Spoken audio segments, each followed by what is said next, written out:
It's home for me because the person we're honoring is so special. It's not easy being a pioneer in a sport that's male dominated, especially from the broadcast standpoint.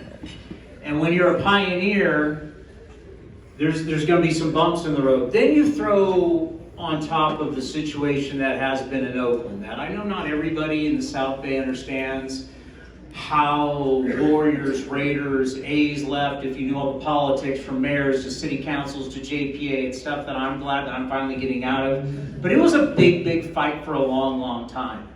And now you're going to take this pioneer and you're going to drop her in this fight. And the fans, they can't go after the elected officials. They can't go after the billionaire owner. Who could they go after? Well, the people that they see, us, the people at the ballpark every single day. She had a job that was so hard that no one has ever had a role like this before in our game and had to deal with it. And she dealt with it with nothing but class. She has won Emmys, she's done college, she's worked around the Padres, but she became the first female lead voice on television in Major League Baseball history and did an unbelievable job, especially with the hard circumstances that the other 29 teams in baseball were not dealing with what we've been dealing with.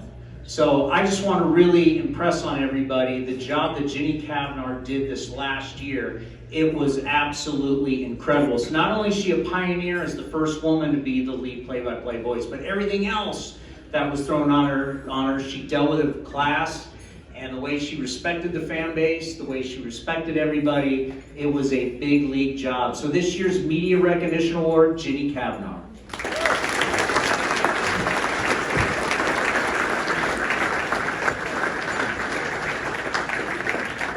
Thank you so much. What an honor to be here today, and really appreciate it. Chris, thank you so much for the kind words. Sandy, the committee, what an honor. Thank you. I highly recommend, after you're doing it, do not make your first year someone's last year. it was a tough task for sure, and going into Oakland, I really felt for a fan base that was hurting for so many reasons, and I understand that. And yet at the same time, I was celebrating because I had a dream job that I didn't even know existed when I was growing up.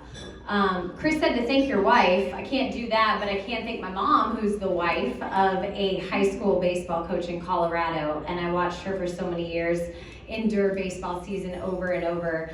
I'm so grateful to my husband, Steve, who's not here, but grew up in Northern California, and for just supporting me, supporting my dream, and being dad of the year all the time home with our kids. He's also a firefighter, so our jobs really mesh well together, as you can imagine, during the season. With that said, when you're 41 years old and you accept a job, your first phone call is automatically to your parents and to your in-laws to ask if you can take that job, because you know it will demand a lot of their time as well to help out with your children. And my lovely in-laws are here tonight, so Mary and Steve, thank you so much for all you do.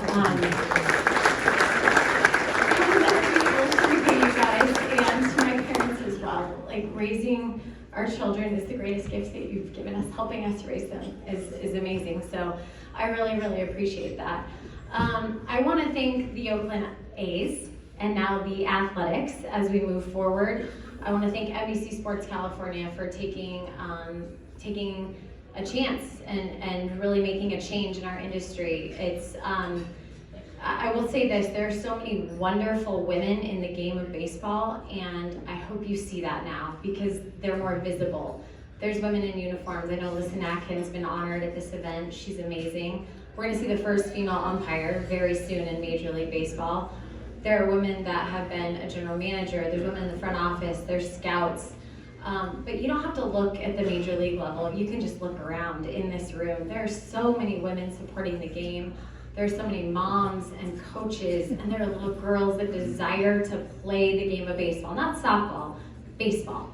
And I credit that to all of you in this room, the people that invest in your community, the people that invest in dreams when little girls have them. And I was one of those little girls in Colorado going to my dad's high school baseball games, going to his camps because that was our babysitting in the summer.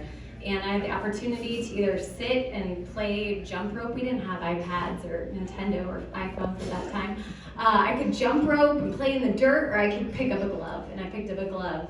And from that moment on, I was often the only little girl in a room, and fighting that battle that I didn't even know was a battle, because it was just fun and I enjoyed it. And I enjoyed when the boys would pick on me and being able to push back and show that I can too, and show that I knew this game, and being able to learn how to scorekeep and being able to learn strategy of the game. And really, I think my first investment into wanting to be a broadcaster was sitting at the kitchen table with my dad after a game and asking him, why didn't you bunt in that situation, man? You could easily move a runner over, and kept in and going.